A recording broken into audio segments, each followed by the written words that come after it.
Hey guys, welcome to our Monday Lives. We skipped last week because there was a family event. But anyways, so this today we're going to talk about behavioral problems and autism. The reason why we're talking about this, is because behavioral problems are mostly associated with autism, and what we call when a autistic child has a behavioral problem, we usually say that it's disruptive.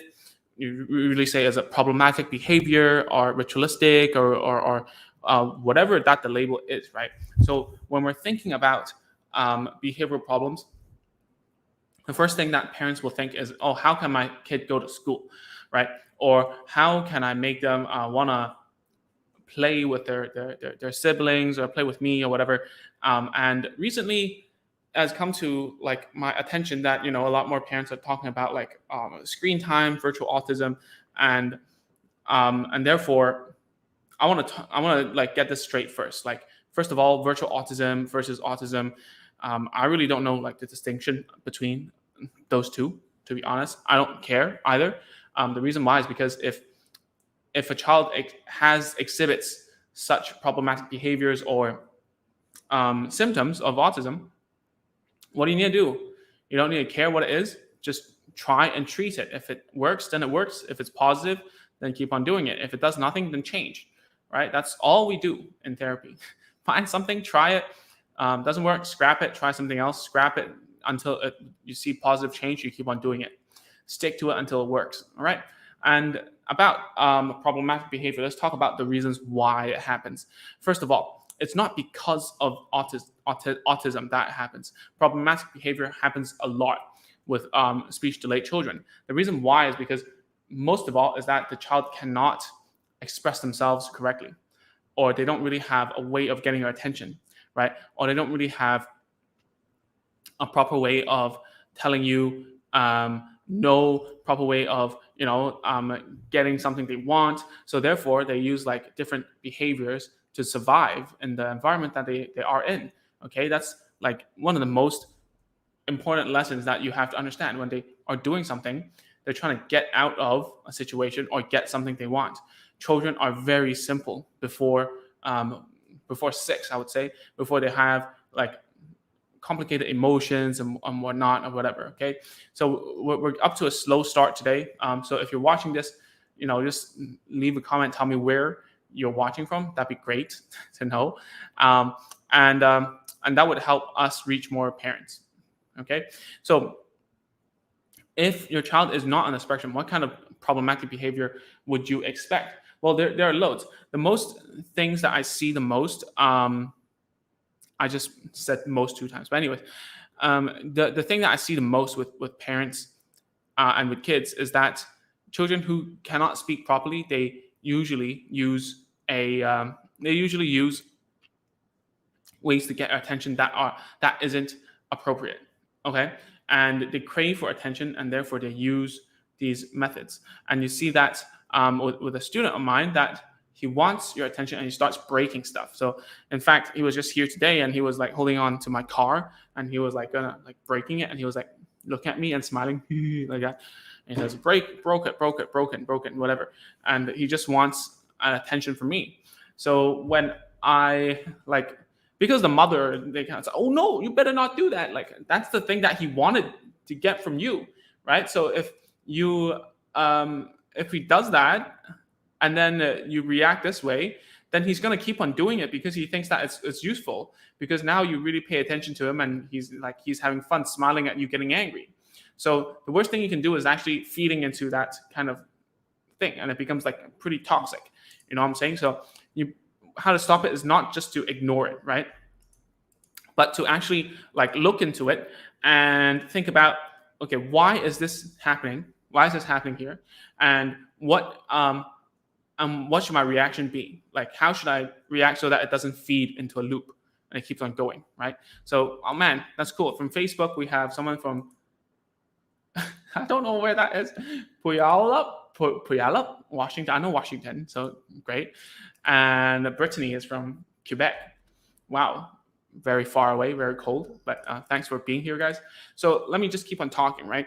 So you see this not only with like autistic children. You see, sorry, not autistic, non-autistic, like children who are not on the spectrum. You also see that on children on the spectrum, right? Sometimes they might do things that are to get your attention as well, and there are different reasons to why this would happen, right?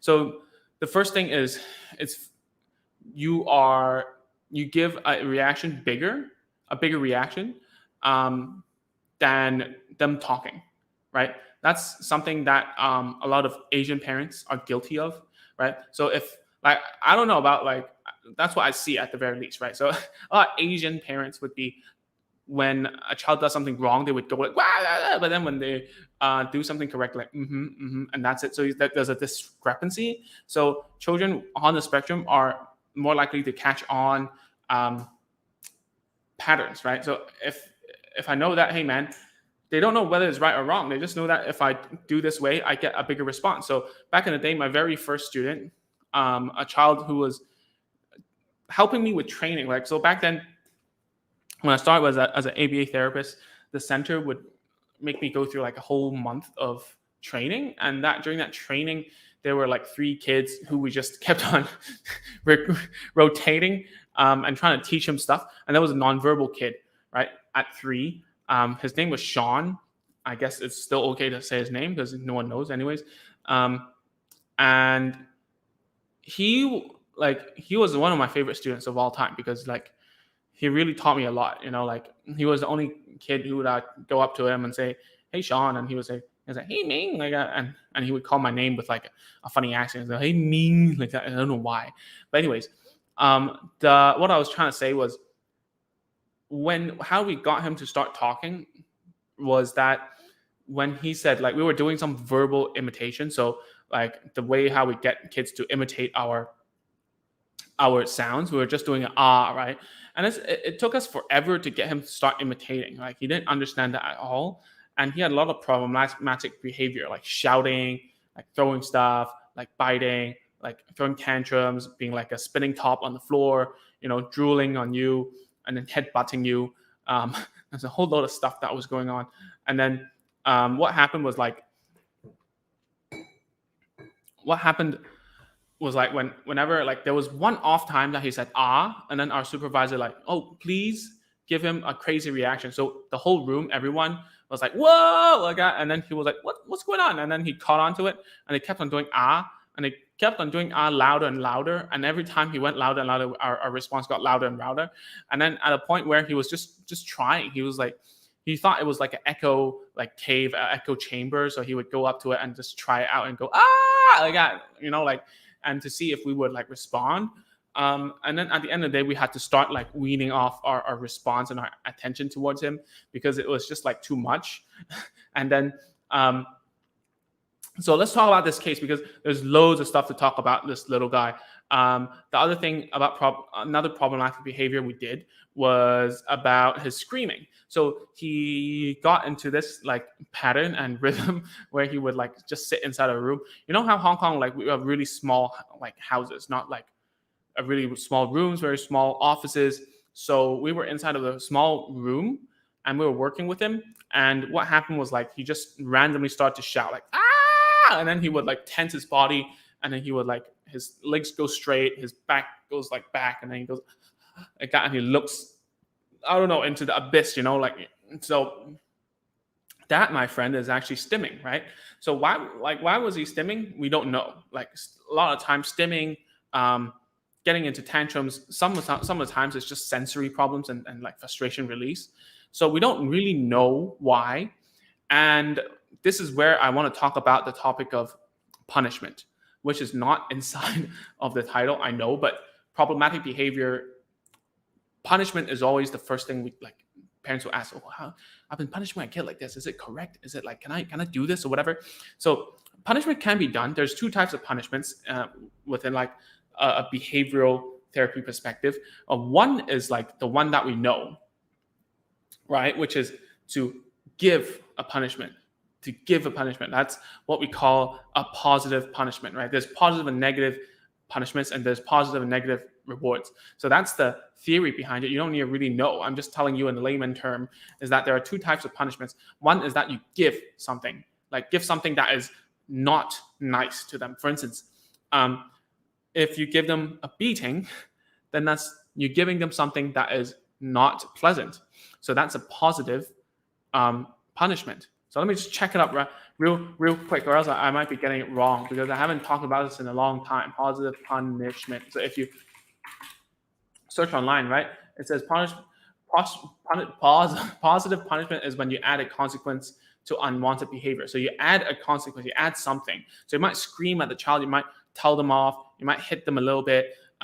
Some parents I've seen that they spray water on the kids, like how to teach cats or whatever. That's crazy to me. Don't do that. And yeah, like some of them just like hold on to them or like hit them. That's the most often. So that's positive punishment. We don't want that. All right. We don't like positive punishment. You and I don't like it either. Okay. So let me just say hi to Dagala. What's up, man? From Ontario. Great. Yeah, you don't want positive punishment, and you and I don't like it. So don't do that. What you should be doing is negative punishment. So negative punishment is something like the removal of something pleasurable. Okay. So for instance, going to jail is kind of like right in the middle, right? Going to jail, time out is actually there's a consequence towards it, but at the same time you're taking them away. You're removing something that removing a reward, removing something that is favorable, right? So what kind of thing is like we do is like we're always rainbows and roses when there isn't a bad behavior, right? We're always rainbow and roses when we're doing it. We're very happy. We're open. We're very okay.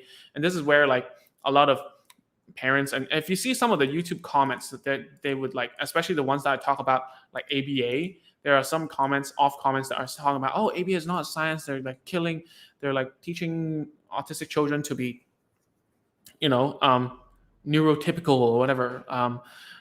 Well, sorry, I'm not very into like the whole culture nowadays. Like I'm not sure. I'm not even American myself. I really don't know about like all these ableism, all these kind of things. I'm a very practical Chinese guy, so I've no idea. Like whatever that makes the kid more capable to like have a better chance in the world, I think it would be worth a chance for me to do it. That's how I think. So what's the best way to do that is to take away something that they like. So back onto like little old Sean back in the day. And how we did it was like whenever like my supervisor came up with this genius idea, not that genius, but like give him full credit for it because he taught me a lot of stuff, right? So I'm here to teach you what he taught me. Because the kid loved Oreos. All right.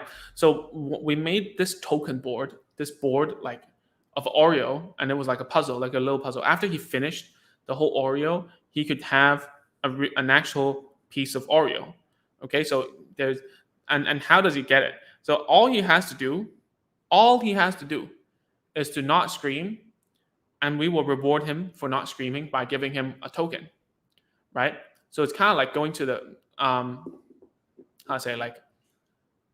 you going to like those what are those arcades where you get like tickets from playing stupid games like throwing like balls and playing throwing basketballs, whatever. You get a certain number of tickets you can exchange for what you want. That's basically a token, right? A token economy, what we call. It's just stickers just after you get it, right? So after you got 6 of those Oreo sticker things, you could get an Oreo back. And all you had to do was just to not scream. And there was like actually no task involved. We didn't need him to do anything, didn't listen to anything. It's a separate reward system from what he was doing before. And therefore, all he had to do was just to shut up and just listen. Just not even listen, just shut up. And I would say, hey, good, no shouting, good job. Like, oh, you're not staying quiet, good boy. But then when he shouts, this is where we punish him. So to effectively deal with disruptive behavior, which is true even for us, right? Even for us, how do we get rid of a habit? how do we do whatever, there must be both a reward and some sort of consequence sometimes, right? A punishment. So for him, whenever he screamed, we would take a whole big piece of Oreo, not really that big, like just a small piece, and we would eat it right in front of him. And it would piss him off, it would really piss him off. So we would do it. And I hope back then, it really hurt my ears, in the small room. He was like screaming, like, ah, like that. And then when I ate the Oreo, it was even louder than normal. So we were punishing him and saying, that's not quiet, like that's not quiet. And that's shouting, and we eat it, right? And then people are gonna say like, oh man, you're Ming, dude. This ABA method stuff, it's torturing the kid. It's not humane. It's not whatever. But dude, you want the kid to succeed at school, and I'm not even like, I'm not shouting at him. I'm not whatever. I'm just eating a piece of thing in front of him, right? And I know that this is going to get some backlash, but at the same time, if you like, sadly speaking, you know what, like, and we're being very realistic, right? An autistic child or a child who is like disabled in any way, sadly, most of the people aren't like them, right? Sadly, a lot of people are not autistic. So what do we do when the majority of people decide on something? We have to go on with what the majority likes, right? I also don't like a lot of things in the world, but the majority of people need that thing. So I cannot say no to it because most of them are like that. So it's the same as autistic children. If they come to this world, they cannot choose what they have given by the creator, God, whatever, universe, whatever that you believe in. Then at the crux of it is that how do we get them to behave in a way that they can cope in the world? And therefore, that's why we had to punish him for screaming out loud like that, because he would no kindergarten in Hong Kong would take him. That's just the end of the story. We have very limited resources. We needed to interview, and that's why we're doing it, right? And what's the result of that is that we got rid of this behavior in like a month. Okay. And obviously it came out in different ways of him stimming with his voice, but it wasn't as severe anymore. And because he made that switch and replaced that behavior with something else, it got a lot better. And how it got even better was that we taught him how to talk a lot more, right? He could be talking in like 3-word sentences. And that we taught him a bunch of play skills to go with it. Okay. So if you have that, then that's really great. At the end of the day, you have to think about what problematic behaviors the reason behind it is or are. And then you need to think about how can you change the situation so that you can prevent it. And we talk about this a lot inside like our full intro course, if you want to check it out, that is. But for a parent or for a teacher, for that matter, all you need to care about is how do you make sure that you know why the child is having that behavior at that point in time.